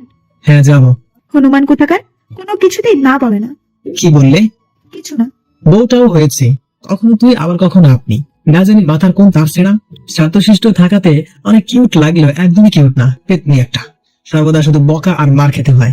বিকেলে জান্নাতের বাসা থেকে কিছু মানুষ এসে আমাকে আর জান্নাতকে সাথে করে নিয়ে গেল। জান্নাতের বাসার সবাই মিশুক হলেও আমি তাদের মতো না, কেমন যেন সবার সাথে কথা বলতে আমার লজ্জা লাগে। এরই মাঝে জিতু, জান্নাতের ছোট বোন, বয়স আনুমানিক 7 বা 8 হবে, আমার কাছে এসে বলল, দুলা ভাই, আপনার কি মন খারাপ? কই না তো। আপনি কারোর সাথে কথা বলছেন না, তাই জিজ্ঞেস করলাম। না জিতু, আমি আসলে তোমাদের সবার মতো মিশুক না, তাই এখানে বসে আছি। ও, এখন চলুন রাতের খাবার খাওয়ার জন্য, আপনাকে ডাকছেন, সবাই অপেক্ষা করছেন। ঠিক আছে, চলো। তারপর জিতুর সাথে নিচে চলে গিয়ে রাতের খাবার খেয়ে রুমে চলে গেছিলাম। আর এখানে শুরু হলো আরেক সমস্যা, কারণ জান্নাতের রুমে কোনো সোফা নেই। কি আর করা, ফ্লোরে ঘুমাতে হবে, কারণ থাপ্পড় খাওয়ার পর থেকে ফ্লোরে ঘুমানো শতগুণে ভালো। ফ্লোরে বিছানা পারছি, এমন সময় জান্নাত এলো। কি হলো, কি করছেন? বিছানা পারছি। কেন? ঘুমাবো তাই। তোমার রুমে তো আর সোফা নেই যে সোফাতে ঘুমাবো, আর থাপ্পড় খাওয়ার ইচ্ছা নেই, তাই এখানেই বিছানা পারছি। Good boy. তারপর আর কোনো কথা না বলে ঘুমিয়ে গেলাম। কিন্তু সকাল হতেই হলো একটা সমস্যা। সকালে ঘুম থেকে উঠতে কণ্ঠটা কেমন যেন গম্ভীর লাগছে, মনটা খারাপ করে বসে আছি। এমন সময় জান্নাত রুমে এলো। কি হলো, বসে আছেন কেন? যান, ফ্রেশ হয়ে নিচে আসুন, সবাই অপেক্ষা করছে। জান্নাতকে কোনো কথা না বলে বাথরুমে এসে ফ্রেশ হতে চলে গেলাম। অন্যদিকে জান্নাতের কথা, কি ব্যাপার, নীলা আমাকে কিছু বললো না কেন? আমি ওর সাথে খারাপ ব্যবহার করছি, কিন্তু এখন তো কিছু করিনি, তাহলে কিছু বললো না কেন? পরক্ষণে জান্নাতের মনে পড়লো গত 2 দিন যাবত নীলার সাথে কেমন ব্যবহার করেছে, কিন্তু নীলাই তো আমাকে কিছুই বলে না, বরং সে নিজেই আমাকে রাগানোর জন্য কথা বলে, যেন আমি যেন খুশি থাকি। কিন্তু আমি ওর সাথে যা করছি সেটা কি ঠিক করছি? না, এটা কখনো ঠিক হতে পারে না। আমি কিছুদিন পরে নীলার থেকে মাপ চেয়ে নিয়ে কাছে টেনে নিব, কিন্তু এত সহজে আমাকে হার মানা চলবে না। রুমের মধ্যে জান্নাত আনমনে একা একা কথা বলছে। জান্নাতকে দাঁড়িয়ে থাকতে দেখে জিজ্ঞেস করলাম, তুমি দাঁড়িয়ে আছো কেন? আপনার কণ্ঠটা এমন লাগছে কেন? না, তেমন কিছু না। আপনি বলবেন নাকি থাপ্পড় দিব? এত মারতে চাও কেন? শুধু শুধু মারে, এবার মারলে আমি কিন্তু কান্না করবো। যেটা বলছি সেটা বলেন, এত কথা বলেন কেন? কিছুক্ষণ চুপ থাকার পরে বললাম, আসলে গত রাতে ফ্লোরে ঘুমানোর জন্য মনে হচ্ছে একটু ঠান্ডা লাগছে, তবে সেরে যাবে। ছেড়ে যেতে মানে? আর আমাকে বলতে পারেননি ফ্লোরে ঘুমালে আপনার সমস্যা হবে? বাসর ঘরে বলেছিলাম, হয়তো শুনেনি। ঠিক আছে, আপনি বসে থাকেন, আমি খাবার নিয়ে আসছি। বাবা, এত কেয়ার স্বামী হিসেবে মেনে নিলে নাকি এখনই? জি না, আপনি এখন আমাদের বাসায়, তাই আপনার কিছু হলে আমার আব্বু আম্মু আমাকে ছেড়ে কথা বলবে না, তাই কথাটা বললাম। জান্নাত আর কিছু না বলে রুম থেকে চলে গেল। আমি ড্রেস পরে বিছানায় বসে আছি, তখন আম্মু কল করলো। হ্যাঁ আম্মু, বলো কেমন আছো? আমি ভালো আছি, কিন্তু তোর গলা কেমন যেন শোনাচ্ছে। এই হলো মা জাতি, ছেলের কিছু হলেই জেনে যাবে। সৃষ্টিকর্তা মনে হয় সকল মাকে সন্তানদের মনের কথা আর অবস্থা বুঝবার ক্ষমতা দিয়ে দিয়েছেন। এমন মা জাতিকে জানে হাজার হাজার সালাম। কি হলো, কথা বলছিস না কেন? হ্যাঁ আম্মু বলো। তোর কণ্ঠ এমন শোনাচ্ছে কেন? আসলে আম্মু নতুন বাসাতেও দেয়, হয়তো ঠান্ডা লেগেছে। তুমি চিন্তা করো না, ঠিক হয়ে যাবে। ঠিক আছে, ওষুধ খেয়ে নিস। আম্মু এখন রাখছি, পরে কথা হবে। ঠিক আছে আম্মু। আমার সাথে কথা বলে ফোনটা বিছানাতে রাখতেই না রাখতে জান্নাত প্রশ্ন করলো, কে ফোন করেছিল? আরে তুমি কখন এলে? আমি যেটা প্রশ্ন করছি সেটা আগে বলেন। গার্লফ্রেন্ড ফোন করেছিল। তাহলে আম্মু বলছিলেন কাকে? হনুমান? জানার পরেও জিজ্ঞেস করো কেন? হয়েছে, আর বলতে হবে না। এখন খাবারটা খেয়ে এই ওষুধটা খেয়ে নেন, আর হ্যাঁ, বিকেলে আমরা ঘুরতে বেরোবো। ঠিক আছে। তারপর খাবার খাওয়ার পরে ওষুধটা খেয়ে নিলাম। ভালো না লাগার জন্য আবার ঘুমিয়ে গেলাম। ঘুম থেকে উঠে ফ্রেশ হয়ে ঘুরতে বের হলাম। আমি জান্নাত আর আমার একমাত্র শালিকা জিতু। জান্নাতের থেকে জিতু হাজার গুণে ভালো। শালার বউটা কথায় কথায় ঝাড়িয়ার বকা দেয়, আর শালিকা কত সুন্দর করে কথা বলে। যদি জান্নাতের জায়গায় জিতু থাকতো কত ভালোই না লাগতো। মনে মনে বকা দিচ্ছেন? মা মানে কাকে বকা দিব? তাহলে চুপচাপ আছেন কেন? কোথায় চুপচাপ আছে? দুলাভাই তো আমার সাথে কথা বলছে, বরং তুমি নিজেই তো আমাদের সাথে কথা বলছো না। জিতু, তুই থাপ্পড় চিনোস? জিতু তো ঠিকই বলেছে, আর এসব বাদ দাও। তারপর আরেক কিছুক্ষণ ঘোরাঘুরির পরে বাসায় মানে শ্বশুরের বাসায় চলে এলাম। রাতের খাওয়া দাওয়া শেষ করে ঘুমানোর জন্য ফ্লোরে বিছানা পারছি, এমন সময় জান্নাত রুমে এলো। কি করছে? এই তো বিছানা পারছি। আমার তো বিছানায় ঘুমানোর কপাল নাই। ডং দেখলে আর বাঁচি না, বিছানা পাততে হবে না। আপনি এখন থেকে বিছানাতেই ঘুমাবেন। আর তুমি কোথায় ঘুমাবে? আপনার সাথে। জান্নাতের কথা শুনে মনে হচ্ছে আমি কিছুক্ষণের জন্য মঙ্গল গ্রহে চলে এসেছি। মনটা চাইতেছে এখন রঙে ডান্স দিই। এত খুশি হওয়ার প্রয়োজন নেই। মাঝখানে কোলবালিশ থাকবে, আর ফুলেও যদি আমার কাছে আসে তাহলে আপনার খবর আছে। মনে থাকে জানো? আরে কি যে বলো, আমি কি তোমাকে বিরক্ত করতে পারি? দেখো, তুমি নিজেই আমাকে ডিস্টার্ব করবে। হয়েছে, আর কথা না বলে ঘুমান। সকালে যখন ঘুম ভাঙলো অনুভব করলাম আমার বুকের উপর কিছু একটা আছে। চোখ খুলতে আমার চোখ কপালে ওঠার মতো অবস্থা। জান্নাতের মাথা, সেটাও আবার আমার বুকের উপর। হে জানো, রবার্ট ব্রুসের মতো আনন্দ লাগছে। মনে হচ্ছে আমি অনেক বড় কিছু জয় করে নিয়েছি। যখন আমি জান্নাতকে দেখতে ব্যস্ত, ঠিক তখনই বারবার জান্নাতের কিছু চুল এসে তার মুখে আশ্রে পড়ছে, যা আমার কাছে অনেক বিরক্তিকর লাগছিল। তাই চুলগুলো সরিয়ে জান্নাতকে দেখতে লাগলাম। এভাবে কিছুক্ষণ থাকার পর জান্নাতের ঘুম ভেঙে যায়। বিষয়টা লক্ষ্য করে বললাম, গুড মর্নিং সোনা বউ। Good morning. জান্নাতের এখনো হয়তো পুরোপুরি ঘুম ভাঙেনি। ঘুম ভাঙলে হয়তো আমার 14 গোষ্ঠী উদ্ধার করে ফেলতো। কথাগুলো মনে মনে ভাবছি, অমনি শুরু হলো। আপনি, আপনার বুকের উপর আমার মাথা কেন? সেটা তো তুমি ভালো জানো, আমি তো আমার লিমিটের মধ্যেই আছি। বুঝতে পারছি, আপনি ইচ্ছে করে আমার মাথাকে আপনার বুকের উপরে রেখেছেন। দেখো জান্নাত, তুমি যেটা ভাবছো সেটা কিন্তু না। কি ভাবছি আমি? হ্যাঁ, যা বোঝার তা আমি বুঝে গেছি। চুপ, একদম চুপ। অনেক হয়েছে, আর না। কি ভাবো নিজেকে? তোমাকে আমি ভালোবাসি সেটা আর কিভাবে বোঝাবো? হ্যাঁ, ভাবছি আমি তোমাকে বাধ্য করছি আমাকে বিয়ে করতে, কিন্তু আমি তো কোনো অন্যায় করিনি। ঠিক আছে, আজকের পর থেকে তোমাকে আর কোনো প্রকার ডিস্টার্ব করবো না, তোমাকে কিছু জিজ্ঞাসা করবো না। হ্যাপি? কথাগুলো অনেক কষ্ট করে বললাম, কিন্তু আমারই বাকি করার আছে। কিছু না জেনে খারাপ বলার কোনো মানে আছে? জান্নাতের দিকে লক্ষ্য করলাম, দেখলাম মেয়েটা কান্না করছে। ওর চোখের জল কেন জানি না আমার খারাপ লাগার মধ্যে একটা। ফ্রেশ হয়ে নাও। আমার কথাটা শুনে কান্না থামিয়ে বাথরুমে চলে গেল। আজ সারাদিন জান্নাতের সাথে একবারও কথা বলিনি। বলতে গেলে আমি ইচ্ছে করেই কথা বলিনি। প্রতিটা কথাতে অপমান ছাড়া আর কি বা পাই। জান্নাত কেন বুঝতেই চায় না যে আমি ওকে কতটুকু ভালোবাসি। মন খারাপ তাই জয়কে ফোন দিয়ে বললাম, দোস্ত মন খারাপ। কিন্তু কপাল খারাপ হলে আর যা হয় আর কি। যার সারা জীবনে খাইনি সেটা খাইতে বলে, মানে সিগারেট, মদ, নেশা জাতীয় কুখাদ্য। রাতে খাবার টেবিলে বসে আছি, এমন সময় শ্বশুর আব্বা, জান্নাতের বাবা বলল, তা বাবা নিলয়, তোমাকে দেখে মনে হচ্ছে তোমার কিছু একটা হয়েছে। কথাটা শুনে হতভম্ব হয়ে গেলাম, কারণ সকাল থেকে মনটা খারাপ। জান্নাতের দিকে তাকিয়েও কিছুটা অবাক হলাম। আমাকে যে এ ধরনের প্রশ্ন করা হয়েছে। নিলয়, কিছু হলে আমাদের বলতে পারো। জি মানে? আব্বু, উনারা স্পিড খারাপ, তাই খেতে পারবে না, তাই হয়তো এরকম করছে। আরে তাই বললে হয় নাকি? কিছু একটা তো খাও। জি আমি খাচ্ছি, প্রচুর ক্ষুধা লাগছে। দুপুরেও সেরকম কিছু খাইনি, তাই কিছু বলার আগে খেয়ে নেওয়াই ভালো। অন্তত পক্ষে ক্ষুধা তো কমবে। না দেখ, আপনার আর খেতে হবে না, পরে আবার যদি পেট খারাপ হয়। ঠিক আছে। কিছু না বলে রুমে চলে আসলাম, যদি আবার অপমান করে। আর আজকে রাতটা পার করতে পারলেই হয়, এই বাসায় আর থাকবো না। কেন যে আসতে চাইছিলাম, সব কয়েকটা মাথা মোটার দল। নতুন জামাইকে না খাইয়ে রাখি। রুমের ভিতরে জান্নাত আর ওর পরিবারকে একা একা বকা দিতে লাগলাম। খবরদার, আমার পরিবারকে আর একটাও বাজে কথা বলতে পারবেন না। বললে কি করবে শুনি? অনেক কিছু করবো। জান্নাতের দিকে এগিয়ে যাচ্ছে আর জান্নাত আস্তে আস্তে পিছু আসছে। একসময় জান্নাত দেয়ালের সাথে আটকা পড়ে যায়, তখন জান্নাতের দুই হাত দেয়ালের সাথে লাগিয়ে বললাম, বলো কি করবে? প্লিজ হাত ছাড়ুন, ব্যথা লাগছে। যদি না ছাড়ি, আমারই ভুল হয়েছে, কি ভুল হয়েছে? সামনের দিকে না খাটিয়ে। তবে এখন আমি আমার ন্যায্য পাওনা বুঝে নিতে চাই। আপনার পায়ে ধরি, প্লিজ আমাকে ছেড়ে দিন, হাতে ব্যথা পাচ্ছি। জান্নাতের চোখের দিকে তাকে দেখলাম, ওর চোখে বৃষ্টি জমে আছে, যা যখন তখন নামতে পারে। আর জান্নাতের অন্য চেহারা দেখতে ভালোই লাগে না, তাই ছেড়ে দিলাম। জান্নাত আমাকে কোনো কিছু না বলে বাইরে চলে গেল। কিছুদিন পরে রুমে আসলো। তবে এবার জান্নাতের ব্যবহার দেখে অনেক বেশি মুগ্ধ হলাম। কারণটা হলো আমার জন্য খাবার নিয়ে এসেছে। খাবারটা কি এলেন? জি না। কেন, আবার কি হলো? দেখুন, আমি কিন্তু এবার কিছু বলিনি যে সকালের মতো বকা দেবেন। তারপরেও আমি খাবো না। তবে কি? তবে তুমি নিজের হাতে খাইয়ে দিলে খাইতে পারি। রং দেখলে আর বাঁচি না। আপনি কি বাচ্চা যে খাইয়ে দিতে হবে? ঠিক আছে, আমি তাহলে খাবোই না। আরে খাইয়ে দিচ্ছি তো। তাহলে বসে আছো কেন? তারপর জান্নাত আমাকে খাইয়ে দিতে লাগলো। জীবনের আরেকটা চমৎকার জিনিস উপভোগ করলাম, সেটা হলো বউয়ের হাতে খাবার খাওয়া। স্ত্রীর হাতে আবার খেতে মজাই অন্যরকম। সে যেন আলাদা একটা সুখ। এই নিয়ে আর কিছু বলতে পারবো না। যদি একান্ত জানার ইচ্ছা থাকে তাহলে বিয়ে করে নেন। খাবার খাওয়া শেষ করে ঘুমিয়ে গেলাম। পরের দিন বিকেলে আমাকে আর জান্নাতকে বাসায় নিয়ে গেল। এতক্ষণে হাফ ছেড়ে বাঁচলাম, না জানি আবার কি বলে, সবার সামনে অপমান করতো। বাসায় এসে জান্নাত আব্বু আম্মুকে সালাম করলো। আম্মু আপু, আপনাদের কিছু বলার ছিল। হ্যাঁ মা, বলো। আসলে আম্মু, নিলয় মানে আপনাদের ছেলে আমাকে ভালোই বাসে না। ওই কি বলো এগুলো? তুমি চুপ করো বৌমা, তুমি বলো। গত দুদিন ইনি আমাকে একবার নিজ ইচ্ছায় কোনো জায়গায় ঘুরতে নিয়ে যায়নি। ঠিক আছে মা, এখন আমি ওকে বলে দিব যেন তোমাকে নিয়ে ঘুরতে যায়। আরো কিছু কথা বলে রুমে চলে এলাম। এভাবে দেখতে দেখতে 2 মাস কেটে গেল। কিন্তু এই মাসে আমার আর জান্নাতের মাঝে কোনো কিছু হয়ে ওঠেনি। সবকিছুতে শুধু ঝগড়া আর বোকা। আজ জান্নাতের রেজাল্ট দিবে, মনে মনে দোয়া করছি যেন জান্নাত ফেল করে। আপনাকে আম্মু ডাকতেছে। ঠিক আছে চলো। তারপর আমি আর জান্নাত আম্মুর কাছে গেলাম। আম্মু, আব্বু কোথায়? তুই জানিস না তোর আব্বু এ সময় কোথায় থাকে? ও, আব্বু তো এই সময় অফিসে থাকেন, কিন্তু তোমাকে দেখে কিছুটা বিচলিত লাগছে।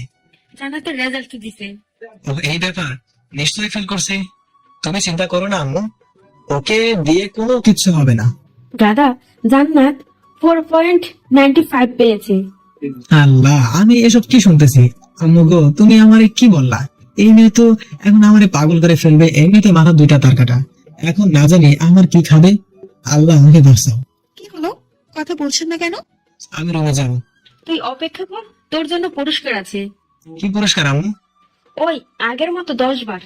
না আম্মু, এটা হয় না, প্লিজ আমাকে মাফ করে দাও, প্রমিস। আর কখনো এমন দোয়া বা কথা বলবো না। যেটা করতে বলছিস সেটা কর। কিন্তু কোনো কিন্তু না, তাড়াতাড়ি। কি আর করা, বউয়ের সামনে আমার ইজ্জত খেয়ে দিচ্ছে। আর 10 বার মানে হলো কান ধরে দরজার উল্লাস করা। এটা আসলে ছোটবেলার থেকে শাস্তি দিয়ে আসছি, কিন্তু আজ বউয়ের সামনে হামলা। এই দুইজনের বিচার করো। তোমার নাদান বান্দাটারে একা পেয়ে অত্যাচার করছে। শাস্তি শেষ হওয়ার পরে দেখলাম জান্নাত আর আম্মু হাসাহাসি করছে। তাই জান্নাতকে উদ্দেশ্য করে বললাম, তুমি আগে রুমে আসো, তারপর আমি তোমার হাসি বের করছি। বলে রুমে চলে আসলাম। কিছুক্ষণ পর জান্নাত রুমে আসলো, তবে অনেক খুশি হয়ে। জান্নাত এমন হাসি খুশি দেখে মন চাইছে ওর নাক ফাটিয়ে দেয়। বিছানায় বসে থাকা অবস্থায় জান্নাতকে বললাম, জান্নাত এদিকে আসো। জান্নাত কোনো কিছু না বলে আমার সামনে আসলো। এবার কান ধরো। কি নয় জি? আমি কান ধরতে পারবো না। কি বললে? আমি কান ধরতে পারবো না। এবার ইচ্ছা করে জান্নাতের গলা টিপে ধরলাম। দেখলাম জান্নাত কান্না করছে। পরক্ষণেই জান্নাতের গলার দিকে তাকিয়ে দেখলাম কিছুটা লাল হয়ে গেছে। কিন্তু আমি তো ওকে কষ্ট দিতে চাইনি। আমি তো ওর সাথে শুধু মজা করছিলাম। জান্নাত সোফার উপরে বসে কান্না করছে। এবার নিজেকে ধিক্কার দিয়ে বলতে ইচ্ছে করছে, কি করছি আমি? মজা করতে গিয়েও মেয়েটাকে কষ্ট দিলাম। জান্নাত, আমি আসলে তোমাকে কষ্ট দিতে চাইনি, আমি শুধু মজা করতে চাইছিলাম। জান্নাত প্লিজ কান্না করো না। কি চান আপনি? জান্নাত, তুমি এভাবে কথা বলছো কেন? আমি আর আপনার সাথে থাকতে পারবো না। থাকতে পারবে না মানে? আপনি আমাকে ডিভোর্স দিবেন। কি বলছো তুমি এসব? আমি ঠিকই বলছি।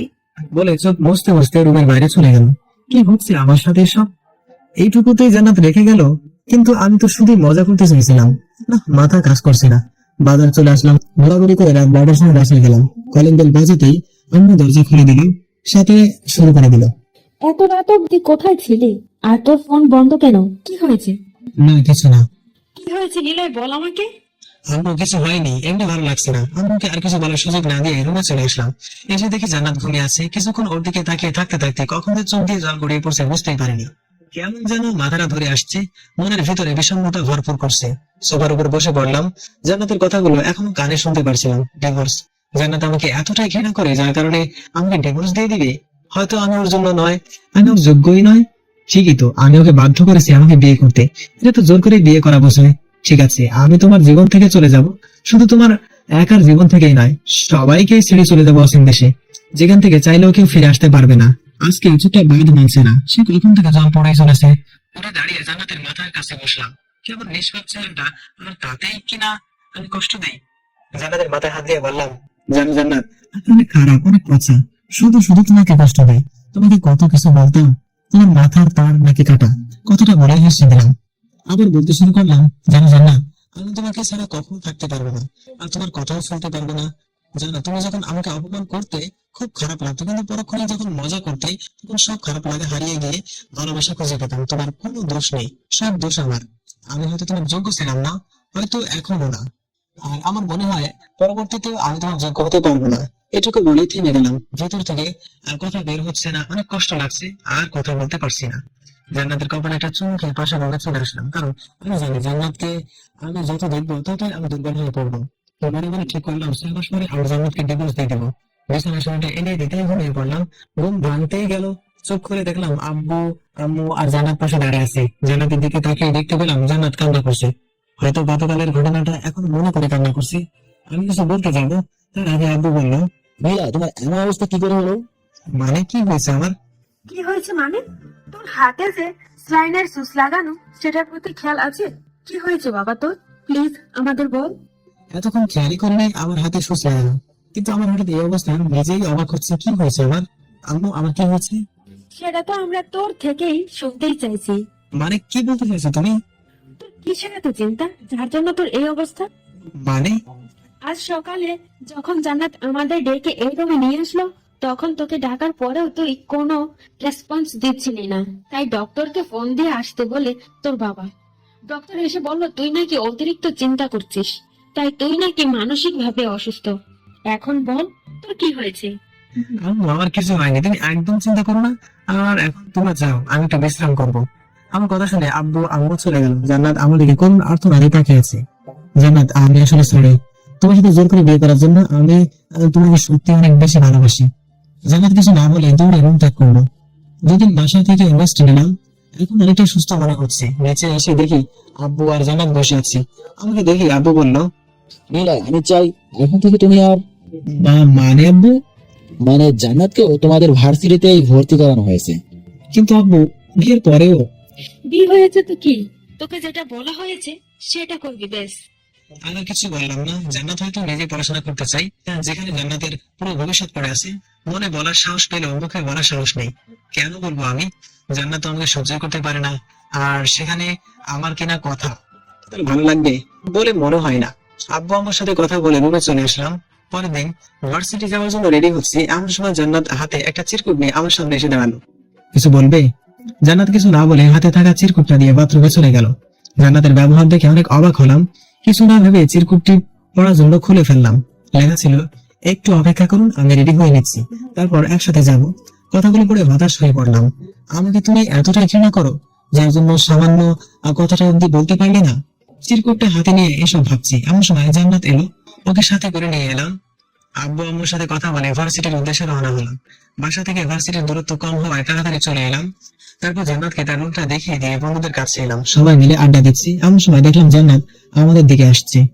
একটু শুনবেন? হ্যাঁ বলো। ওই যে দেখছেন কিছু ছেলে দাঁড়িয়ে আছে, কেন, কি হয়েছে? আমাকে দেখে অনেক বাজে বাজে মন্তব্য করছে। জান্নাতের কথাগুলো শুনে আমার মাথায় আগুন জ্বলে গেল। সাকিবের হাতে থাকা স্ট্যাম্প নিয়ে দৌড়ে ছেলেগুলোর কাছে গেলাম। ওদের সবাইকে উদ্দেশ্য করে বললাম, ওই মেয়েটাকে কে কি বলছে? সব ছেলে চুপ হয়ে গেল, কারণ তারা সবাই আমাকে চেনে। আমাকে বললে ভুল হবে, আমার রাগটাকে চেনে। আর কিছু বলার আগে স্ট্যাম্প দিয়ে এলো পাথারি মার শুরু করলাম। মারতে মারতে কখন মাথা ফেটে গেছে বুঝতে পারিনি। জয় সাহেব সহ আমাকে থামাতে পারছি না। আমার উদ্দেশ্য একটাই, একেবারে মেরে ফেলবো। এমন সময় কে যেন আমার হাতের স্ট্যাম্প ধরে ফেললো। চেহারা না দেখে দিলাম একটা কষে থাপ্পড়। থাপ্পড়টা দেওয়ার পরে এই জন্য আমার শরীর থেকে জাম বের হয়ে যাওয়ার মতো অবস্থা, কারণ সেখানে আর কেউ ছিল না, জায়গা ছিল। তারপরে এতটাই জোরে দিছি যার জন্য জান্নাত সেন্সলেস হয়ে গেছে। আশেপাশে তাকে দেখলাম ভিড় জমে গেছে। জয়, সাকিব, রাহুলকে বললাম, তোরা এই জানোয়ারটাকে দেখ, আমি জান্নাতকে নিয়ে হাসপাতালে যাচ্ছি। জান্নাতকে জরুরি বিভাগ থেকে ট্রিটমেন্ট করে নিয়ে বাসায় এলাম। এরই মাঝে 2 দিন আর স্কুলে যায়নি। আজ সকালে রাহুল ফোন দিয়ে ভার্সিটিতে আসতে বললো, আর আমারও বাসায় থাকতে ভালো লাগছিল না, তাই ভার্সিটিতে যাওয়ার জন্য রেডি হচ্ছিলাম। এমন সময় জান্নাত এলো। কিছু বলবে? বলো, কি বলবে? আবার মারবেন না তো? আরে তোমাকে মারতে যাবো কেন বলো? আমিও ফার্সিতে যাবো। কিছুক্ষণ চুপ থাকার পর জান্নাতকে রেডি হতে বললাম। নিচে বসে আম্মুর সাথে কথা বলছি, তখন জান্নাত রেডি হয়ে নিচে এলো। তারপর আম্মুকে বলে আমি আর জান্নাত বের হলাম। একটা কথা বলি, বলো। চলেন আজ রিক্সা করে যাই। তোমার দরকার হলে যাও, আমি যেতে পারবো না। কেন পারবেন না? যেতে পারবো না, ব্যাস। এত কথা বলে কেন? জান্নাত আর কিছু বললো না। তারপর গাড়ি নিয়ে ভার্সিটিতে এলাম। ভার্সিটিতে আসতে বন্ধুরা এলো। এলাই তোকে প্রিন্সিপাল স্যার ডাকছে। কেন? সেটা বলিনি। ঠিক আছে, তোরা থাক, আমি আসছি। আরে না, সাথে ভাবিকেও নিয়ে যেতে বলেছি। ঠিক আছে, তাহলে তোরাও চল। তারপর প্রিন্সিপাল স্যারের রুমে ঢুকতেই দেখতে পেলাম ওই ছেলেটাকে দেখে মাথায় আগুন জ্বলে উঠলো। মন চাইছে কুপিয়ে হত্যা করি। এদিকে আসুন। জি স্যার, বলুন, কি বলবেন? তারপর স্যার সেদিনের ঘটনা বললো। সবকিছু শুনে আমি জান্নাতের দিকে তাকালাম। ওকে দেখে মনে হচ্ছে এই ছেলেটাকে এখনই মেরে ফেলবে। জান্নাতের কানের কাছে গিয়ে বললাম, ছেলেটাকে কি করব? ভার্সিটি থেকে বের করে দিব? যেন কোনো মেয়ে আর এরকম জানোয়ারদের মুখ থেকে বাঁচে মন্তব্য না শুনতে হয়। আমাদের দুজনের কথা বলা দেখে সাকিব চুপ করতে বললো, তাই আর কোনো কথা বললাম না। নিলয়, এখন তুমি কি চাও? স্যার, ছেলেটা আমার স্ত্রীকে বাজে মন্তব্য করেছে, এর জন্য সে উপযুক্ত শাস্তিও পেয়েছে। কিন্তু সেদিন আমি ছিলাম বলেই আর কিছু করতে পারিনি। কিন্তু যদি অন্য কোনো দিন কোনো মেয়েকে বাজে মন্তব্য করে তাহলে তাদের কি হবে? তাই আমি আর জান্নাত চাই এরকম ছেলেদের আমাদের ভার্সিটি থেকে বের করে দেন। ঠিক আছে, তাই হবে। এখন তোমরা যাও। প্রিন্সিপাল স্যারের রুম থেকে বেরোতেই রিয়ার সাথে দেখা হলো। আরে নিলয়, কেমন আছিস? ভালো, তুই কেমন আছিস? ভালো, চল সবাই মিলে মাঠে গিয়ে আড্ডা দেই। ঠিক আছে, তোরা যা, আমি জান্নাতকে রুমে দিয়ে আসছি। আর শোন, ওই জামরুল গাছটার কাছে গিয়ে বস, তাহলে সুবিধা হবে। সুবিধা মানে? এসে বলছি। তারপর ওদের সাথে কথা না বাড়িয়ে জান্নাতকে ওর রুমে দিয়ে আড্ডা দেওয়ার জন্য চলে গেলাম। এসে দেখলাম সবাই বসে আছে, সাথে কিছু পেট নিও। কে রে শালা, কোথা থেকে উদয় হলো? চুপ শাড়ি, তোর লজ্জা করে না এসব বলতে? এ আইসে সাধু, যখন তুই আমাদের বলিস তখন এগুলো কি হয় শুনি? ওই তোরা চুপ করবি? আর এলাই তুই আগে বল, এখানে বসে আমাদের কি সুবিধা? আরে তোদের না, শুধু আমার। মানে হলো, ওই যে দেখছি রুমটা, ওইটা হচ্ছে জান্নাতের। আর এখানে বসেছি এই জন্য যেন জান্নাতের রুমটা দেখতে পারি। তাই বল। তারপর সবাই মিলে অনেক আনন্দ করে রুমে চলে এলাম। তারপর সবগুলো ক্লাস করার পর বাইরে জান্নাতের জন্য অপেক্ষা করতে লাগলাম। কিছুক্ষণ পর জান্নাত এলো, কিন্তু জান্নাতকে দেখে মনে হচ্ছে অনেক রেগে আছে। মনে মনে ভাবলাম হয়তো স্যার বকা দিছে। ভালোই হয়েছে, ভার্সিটিতে আসার সব মিটে গেছে, কাল থেকে তো আর ভার্সিটিতে আসবে না।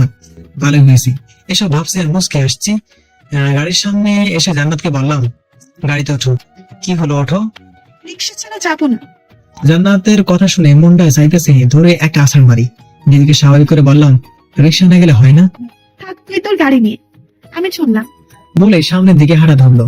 কি আর করা, ড্রাইভারকে ফোন দিয়ে বললাম ভার্সিটি থেকে যেন গাড়িটা নিয়ে যায়। কথা বলতে বলতে দেখলাম জান্নাত একটা রিক্সা উঠে পড়েছে। দৌড়ে রিক্সার কাছে গেলাম। যখন উঠতে যাবো তখন জান্নাত ধাক্কা দিয়ে সরে দিল। যা বাবা, আরে এখন আবার এমন করছো কেন? তুই তোর গাড়ি নিয়ে বাসায় যা, এখানে কি করতে আসছোস? যা ভাগ এখান থেকে। এই তুমি আমাকে কি করে বলছো কেন? আমার মুখ আমি বলতে পারি।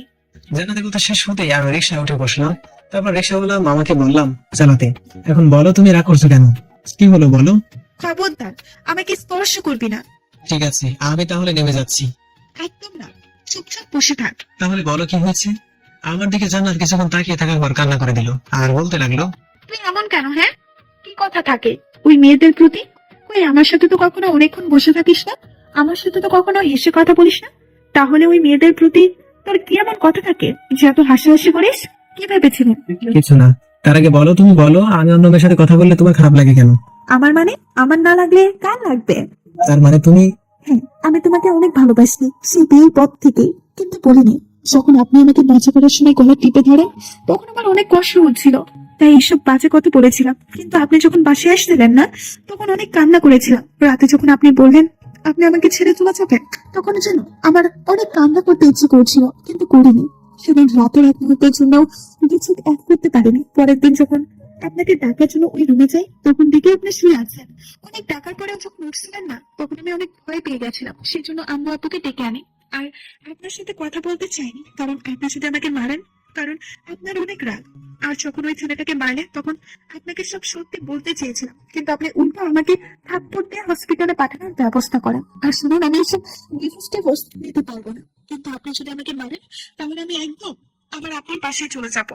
জান্নাতের কথা শুনে আমি তো রীতিমতো অবাক। কি বলে মেয়েটা, আমাকে কষ্ট দেওয়ার জন্য এসব করেছে। জান্নাতের কথা শুনে চোখ দিয়ে জল গড়িয়ে পড়লে মুচকি এসে জান্নাতকে জড়িয়ে ধরলাম।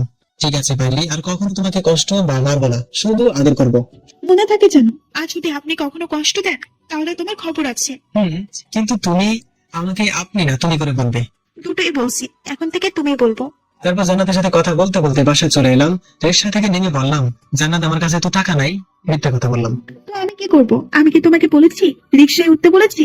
আমার টাকা আমি দেবো, আর তোমার টাকা তুমি দিবা। না না, এই না প্লিজ, তুমি দিয়ে দাও, পরে শোধ করে দিব। প্রমিস?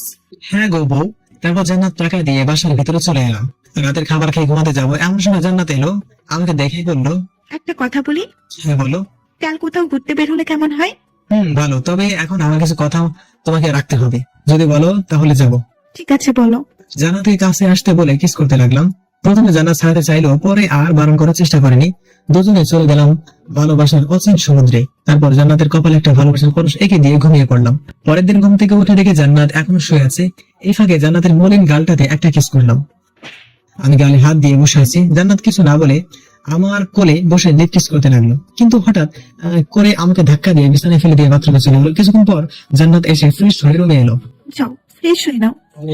কিন্তু তুমি চলে গেলে কেন? হ্যাঁ, তো রোমান্স ভালো না বাবু, এখন যাও। তারপর আমিও ফ্রেশ হয়ে রুমে আসলাম। বিছানায় রাখা ড্রেসটা পরে নিলাম। ড্রেস পরে নিচে আসলাম, দেখলাম আব্বু আম্মু আর জান্নাত বসে আছে। জান্নাত আব্বু আম্মুর সাথে অনেক হাসি হেসে কথা বলছিল। এটা দেখে অনেক রাগ হলো। আমি ড্রেস পরতে সাহায্য করলে কি হতো আমার? মনে মনে ঠিক করলাম জান্নাতকে কিভাবে জানানো যায়। কি হলো, দাঁড়িয়ে আছো কেন? না এমনি। জান্নাত একটা রুমে আসো। তারপর আমি রুমে চলে গেলাম। কিছুক্ষণ পর জান্নাত রুমে আসলো। কি হলো, ডাকলে কেন? জান্নাত, তুমি আমাকে কতটুকু ভালোবাসো? অনেক বেশি ভালোবাসি। আমার জন্য কি করতে পারবে? তুমি যা বলবা তাই করবো। সত্যি তো? জান্নাতকে ছেড়ে দিয়ে ছেড়ে দিলা কেন? আগে বলো, সব করতে পারবে? গো বাবা, তুমি যা বলবা তাই করবো। ঠিক আছে শোনাবো। এখন 10 বার কান ধরে উঠবস করবে আমার সামনে। তুমি কিন্তু বলেছো আমি যা বলবো তাই করবে। তাই না? প্লিজ বাবু, আমি এটা করতে পারবো না। স্বামীর কথা না শুনলে যে স্বামীর ক্ষতি হয়। কিন্তু তুমি তো। আমি কি শোনা বলো। আমি কিন্তু কান্না করবো। বুঝতে পারছি, তুমি তো আমাকে ভালোই বাসো না। আমার কথা কেন শুনবে? কে বললো ভালোবাসি না? ভালোবাসলে তুমি আমার কথা রাখতে। থাক, তোমার কিছু করা লাগবে না, আমি গেলাম। এই না না, তুমি বসো, আমি কান ধরে উঠবস করছি। ওকে শোনা। আমি সোফার উপরে বসতে জান্নাত কান ধরে উঠবস করতে লাগলো। প্রথম 5 বার ভালো করে করলেও তারপর থেকে ওঠা বসার সমস্যা দেখতে পেলাম। আর তাছাড়া শাড়ি পরে এ ধরনের কাজ করা অনেকটাই দুর্লভ। মোট 8 বারের মতো হয়েছে। তখন জান্নাতকে থামতে বললাম। তারপর আমার কাছে টেনে বসালাম। প্রথমে বসতে চাইছিল না, পরে জোর করে খুলে বসাল। বাবু রাগ করছো? না। ঠিক আছে, আর কখনো এসব করতে বলবো না। এখন তো একটু হাসো। জানো, আমি তোমাকে এটা করাতাম না, কিন্তু তুমি আব্বু আম্মুর সাথে হেসে হেসে কথা বলছিল, যে দেখে হিংসা হচ্ছিল তাই এটা তার মানে তুমি। বলে আমার বুকে মারতে লাগলো। মেয়েটার হাতে শক্তি আছে বটে, প্রতিটা মায়েরই ব্যথা লাগে। জান্নাতকে বুকের সাথে আরো চেপে ধরলাম যেন মারতে না পারে। দেখতে দেখতে আমাদের বিয়ে 6 মাস হয়ে গেল। এখন আমি আকবর বিজনেস দেখাশোনা করি, আর জান্নাত বাসায় আম্মুর কাজে সাহায্য করে, আর আম্মুর সাথে বসে আড্ডা দেয়। অফিসের কাজ শেষ করার পর ড্রয়ার থেকে একটা কন্ট্রাক্ট পেপার নিয়ে বাসায় এলাম। কলিং বেল বাজাতে জান্নাত এসে দরজা খুলে দিল, কিন্তু আমি কোনো কথা না বলে রুমে চলে এলাম। জান্নাত আমার এমন ব্যবহার থেকে অনেকটাই হতভম্ব, আবার অবাক হওয়াটাই স্বাভাবিক, কারণ প্রতিদিন বাসায় এসে জান্নাতের সাথে কথা বলি, সেটাও তার প্রশংসা। রুমে এসে গম্ভীর মুখ নিয়ে বিছানায় বসে পড়লাম। জান্নাত আমার পিছু পিছু এলো। অফিসে কি কিছু হয়েছে? না। তাহলে এভাবে বসে আছো কেন? হাতে থাকা কাগজটা আমার দিকে বাড়িয়ে দিলাম। কি এটা? আমাদের ডিভোর্স পেপার। কথাটা শোনার সাথে সাথে জান্নাতের মাথা যেন আকাশ ভেঙে পড়লো। হাতে থাকা কাগজটা ফ্লোরে পড়ে গেল। জান্নাতের দিকে তাকিয়ে দেখলাম আমার দিকে করুণ চাহনিতে তাকিয়েছে। আমি সাইন করে দিছি, এখন তুমি করলেই হবে। জান্নাত এবার কেঁদে দিল, আর এত জোরে জোরে কান্না করতে লাগলো যে নিচে থেকে আম্মু আমাদের বুঝে এসে পড়লো। কি হলো মা, কান্না করছিস কেন? আম্মু, তোমার ছেলে আমাকে ডিভোর্স দিতে। মানে কি বলছিস এইসব? বিশ্বাস না হয় নিলয়ের থেকে শোনো। নীরব, জান্নাত কি বলছে এসব? আম্মু, জান্নাত একদম মিথ্যা কথা বলছি। আমি মিথ্যে বলছি তাই না? তাহলে এই কাগজটা কিসের? দেখি, আমাকে দেখতে দে। আম্মু কাগজটা পড়ে এসে দিল, সাথে আমাকে বললো, গাধা তোর বুদ্ধি আছে দেখছি। এটা শুনে জান্নাতের চোখ তখন লাল বর্ণ ধারণ করলো। কি? তার মানে আম্মু, তুমিও তোমার ছেলের পক্ষ নিয়ে কথা বলছো? না রে মা, নীলই তো। আম্মু, তুমি এখন যাও। আম্মু চলে গেল। এখন তুমি কাগজটা পড়ো। কাগজটা পড়ে হেসে দিল, কারণ কাগজটা লেখা ছিল, যদি আমাদের মধ্যে কখনো ঝগড়া হয় তাহলে সেই রাতের মধ্যেই ক্লিয়ার হয়ে যাবে। আর যদি কখনো বিচ্ছেদের কথা ওঠে তাহলে আমাদের মধ্যে যতদিন না অব্দি 50টা সন্তান না হয় ততদিন আমাদের বিচ্ছেদ হবে না। তারপর জান্নাত কন্ট্রাক্ট পেপারে সাইন করে দিল, দিয়ে আমার বুকে মুখ লুকিয়ে কান্না করতে লাগলো। আরে পাগলি, কান্না করছো কেন? আমি অনেক ভয় পেয়ে গেছিলাম। তুমি এখন প্রমিস করো এমন ভয় আর কখনো দেখাবে না। ঠিক আছে, এই কান ধরে বলছি এমন কাজ আর দ্বিতীয়বার আর কখনো করবো না। হনুমান বর আমার। পাগলি। তারপর রাতের খাবার শেষ করে রুমে চলে এলাম। কিছুক্ষণ পর মহারানীর আগমন হলো, মানে জান্নাত এলো। আচ্ছা শোনো না, কি বলো? চলো আজ সাদিকে রাতের আকাশটাকে উপভোগ করি, অনেক ভালো লাগবে। ঠিক আছে চলো। জি না, তুমি আমাকে কোলে করে নিয়ে যাবে। কি? তোমার মতো আটার বস্তাকে কোলে নিয়ে উপরে গেলে আমি একদম উপরে চলে যাব। চুপ গাধা, যেটা বলছি সেটা করো। কি আর করা, বউকে কোলে নিয়ে ছাদে উঠতে হলো। ছাদে দোলনা থাকায় দোলনার কাছে গেলাম।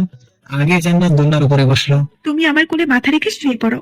না থাক, এত ভালোবাসা দেখাতে হবে না, পুরো মাজাটাই ব্যথা হয়ে গেছে। ঠিক আছে, তাহলে আমি রুমে চলে গেলাম। আরে আরে শোনা বউ, কই যাও? আমি তো শুধু মজা করছিলাম। তুমি বসো আর আমায় আদেশ করো, আর সেগুলো আমি পালন করি, ঠিক আছে? পাগল। আর তুমি আমার পাগলি। হনুমান একটা। তুমি যে এসব বলো, তোমার লজ্জা করে না? লজ্জা কিসে? আমার বরকে আমি বলবো, তাতে লজ্জা পাওয়ার কি আছে? দরকার পড়লে আরো কিছু বলবো। তোমার কোনো সমস্যা? না, আমার কি সমস্যা হবে? ঠিক আছে, তাহলে আরো বলছি। ডাইনোসর, কালো বিড়াল, হারামি, গুন্ডা, লুচ্চা, বদমাইশ।